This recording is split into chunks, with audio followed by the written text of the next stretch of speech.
first question for you guys, give me an idea, why do you think that when the majority of people who create a goal at the beginning of the year, why they fail? Why do you think that might be? Because they don't see a lot of change, maybe? That's a really good one. Yep. If they don't see change, they might think, what am I even doing? Right. Any other ideas? Why would those New Year's resolution goals, why would they fail us? Because we're not ready mentally. We're not ready mentally for a change. I love that. Yeah. A lot of times. Starting on Monday. Yes, that's a good one. Because a lot of times it starts here. We got to be ready. We got to be focused on it so that we know how to move. So I love that.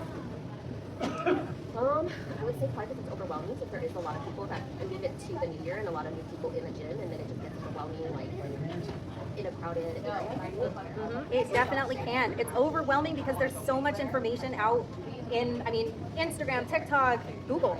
There you can find so many different things on one thing, and one thing might say eating almonds are good, and then the next thing says eating almonds are bad, right? And so it's very confusing. It can be very overwhelming for that. So I love what you guys said, and those are really great reasons why our goals can fail us. And I'm saying the goals fail us because we always have an opportunity to do better.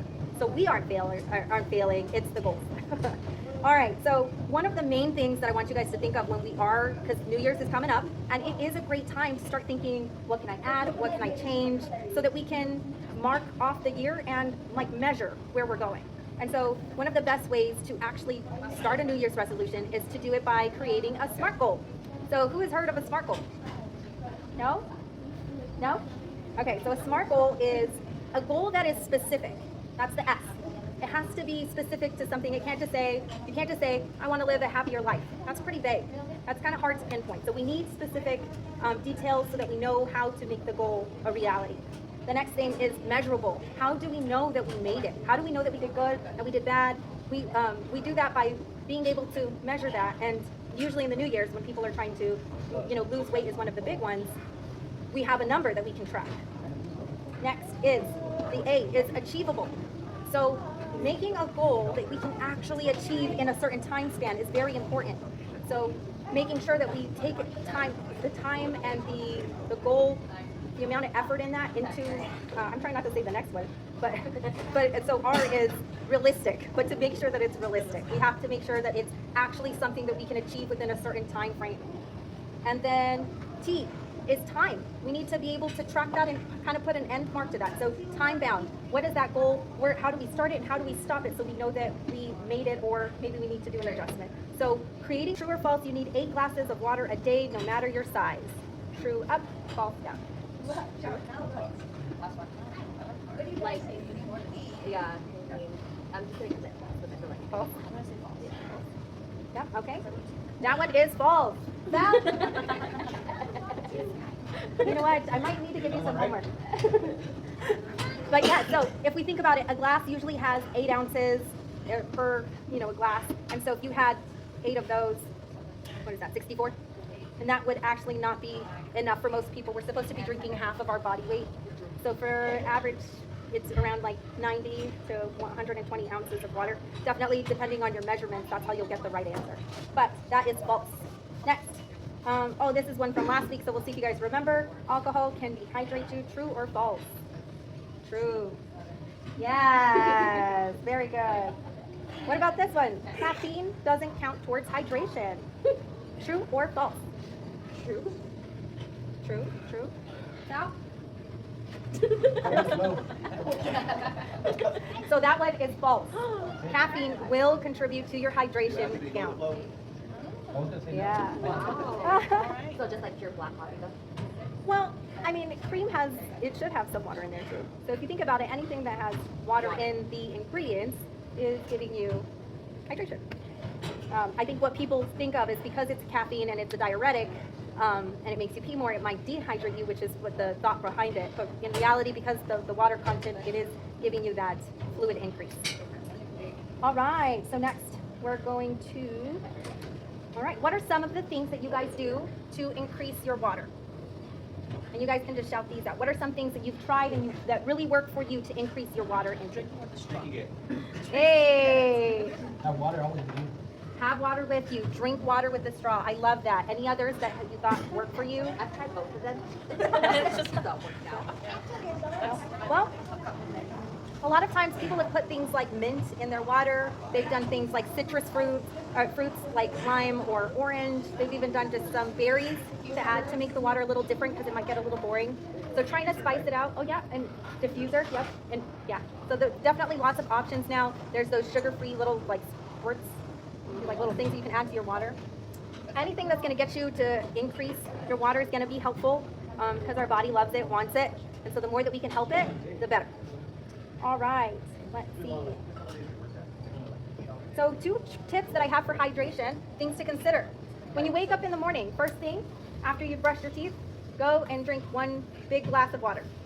Try and add that into your routine so that you can start your day on the right track.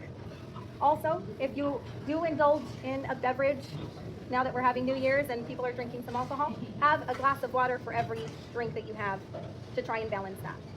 So things to consider. Hydration is super important for us, and we definitely still need to consider it now in the wintertime, especially now since the heat isn't there to prompt us to get a drink of water. All right, guys, we're going to go into, all right, the power of small habits. So habit stacking is doing little things that help you towards your goal and just trying to stick to it. If you do a lot of little things well, they start to stack up and start working out well. So how many of you noticed that when you guys jumped into team training, you noticed that you're looking for a water bottle now to make sure that you have it either with you or you're adding it to your day, right? So that's a habit stack. Starting to do exercise increases your thirst, you sweat more, and you're like, oh, I need a water bottle. So then you stack that hydration habit with your exercise habit, and it's kind of like a snowball. So the more that you keep practicing healthy habits, the more you're going in the right direction. When we notice that we fall off like the wagon, usually it's because they got super busy with life, and so they don't have time to come in to work out. So a lot of times we've noticed the trend, if you're not working out, your water consumption has gone down. Your healthy habits on different foods, right? Maybe you're eating pizza a couple more times out than normal because you're in busy mode and you're just trying to get into that fix it. Let's feed the family, let's get it done. And so that's another example of habit stacking. So making sure that we can practice healthy habits throughout the day will continue you to help you on your journey to get where you want to go. So it's a lot of little things. All right. All right, guys, so one thing that I want you to start. So you guys don't have to say this out loud if you don't want to, but I want you to take a second and think. What is one habit that you want to either improve or start doing now in the new year? That could be just drinking more water, right? It could be something small where we start habit stacking. Or it could be something big. I want to lose those 20 pounds this year. So it can be something like that. So I want you to take a second, think to yourself, what is the goal that you want to achieve this year?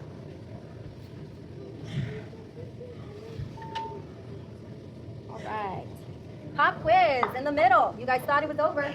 Now, this one I did a little different because we already went over the information. So this is like we did the studying together. So pop quiz. What does SMART stand for? SMART. S is specific. Yes. We just went over the SMART goals. So S is specific. This can be a group answer. Measurable. Yes. Achievable. Achievable. Realistic. Realistic. Sal, what's T? Yeah. Nice. Time. Yes. So creating those SMART goals. That's going to be our best way to make sure that those New Year's resolutions that we create, the things that we've thought about, that they actually happen. If we just say, I want to live a happy life, that's really vague. That's harder to achieve. We need to figure out what makes me happy, right? Meditation, getting enough sleep, spending time with family, exercising for your health. When you start getting specific, you can start making a real change. And so taking that time to think for yourself what matters to you is going to be really important. All right. True or false? Big changes are better than small steps when starting a new habit. And we just kind of talked about this, so false is down, true is up. One big goal. What do you think? Very good. False, yes. I'm so proud of you. You're doing great. All right, so doing that big goal is actually not going to help us. We have to make sure it's realistic. It goes back to those SMART goals, making sure that we're making those goals that are really going to be attainable for us to do. And then when we do those things, they make us feel successful, and then we make another one, and we start stacking those. And that's how we slowly get to our goal. It's not just one one big goal, I'm gonna join a gym and that's how I'm gonna do it. It takes so much more than that, right? It's a lot of little things for us to really get there. So that's where SMART comes in. All right. Okay. Where's the other question here? Okay, guys, I want to say everybody was here for last week except for Katrina. You were out, right? Katrina. And Kaylee? Okay. So I want to hear a couple of takeaways. What was your favorite thing that you heard last week from the three that were here? No pressure. All eyes. This is our recap here. Sal, your favorite thing from last week?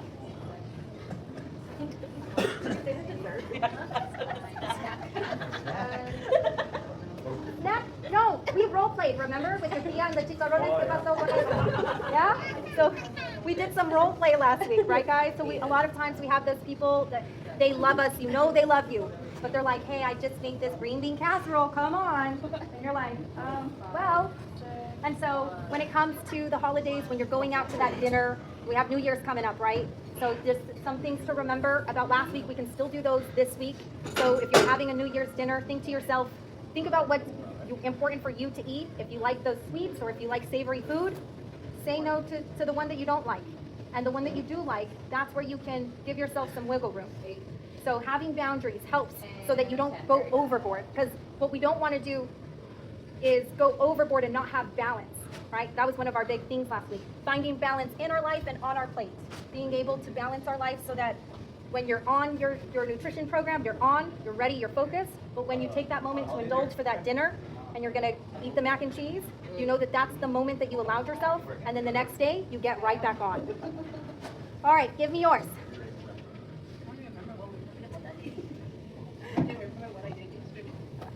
You know what? I don't blame you. The kids are out of school. We did talk a lot about balancing, right? So trying to remember to have that balance on our plate. We did the one plate rule. So if you are at that dinner, family dinner, coworker dinner, that you use one plate, 50% of your plate should have what? Veggies, yes. Then 25% should have carbs. Protein, yes. So protein, and then the other 25 is, it could be carbs, it could be your whatever dessert that you're looking for. But if you go into that potluck, or if you go to that family dinner, that birthday dinner, whatever it is, if you go and you think of that one plate rule, get yourself full on the veggies.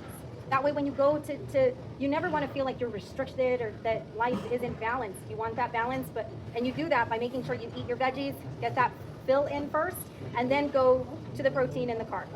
What was your favorite from last week, if you can remember? I can't, honestly. Okay, one more thing we talked about. That's okay. One more thing we talked about was, well, why not just pack on the protein, right? So if they made the protein, why not just add a little more of that? It depends, because not all proteins are made the same. And so the example I used was fried chicken breast. So you think, oh, chicken breast is a good thing. But once it's fried and it has the batter and the however you make it changes it. And so now it's not as healthy, as beneficial as it was originally. And so that's why we say 25% of your plate should be the protein. We want a lot of veggies during the holidays, and then we want that other 25% to allow yourself to indulge in that family dinner or potluck or birthday. Okay? So these are the, let's see, this is the third week out of 4 for the nutrition seminars that are going on. After that, we're going to roll right back into our calls and our conversations where we're going into depth. How was your food this week? What did you like? Right? Those things are really important because the things that we like are the things that we're going to continue to do. So it's really important when I'm talking to you guys about your food, I want to know what went well. I want you guys to think about your foods and tell me, oh, well, you know what? You know, maybe my lunches didn't do well, but I always had my oatmeal for breakfast, or you did good at your yogurt. Because we want to celebrate the good things as well as think about, well, if you kept forgetting your lunch, you know, what if we did this or this? Right? And we start to brainstorm together. Because this isn't Victoria's plan for you. This is your plan for you, right? So that you guys are picking the foods you like. You guys are picking the things that work for you within the boundaries. I'm like your bumpers when you're playing, when you're bowling. Okay, so I'm here to kind of remind, ensure, educate. This is how we do things, and we just do this together. And Tyler and Amber are here as well as nutrition coaches. So if you guys ever have questions, feel free, pick their brain. They know a ton of stuff. So they're always here to help. Now, any questions about what we've gone over? No? Okay. All right. Let's see. The last seminar is going to be Monday, 6:30 next week. I'll have another treat at that time, so hopefully you guys can make it. Other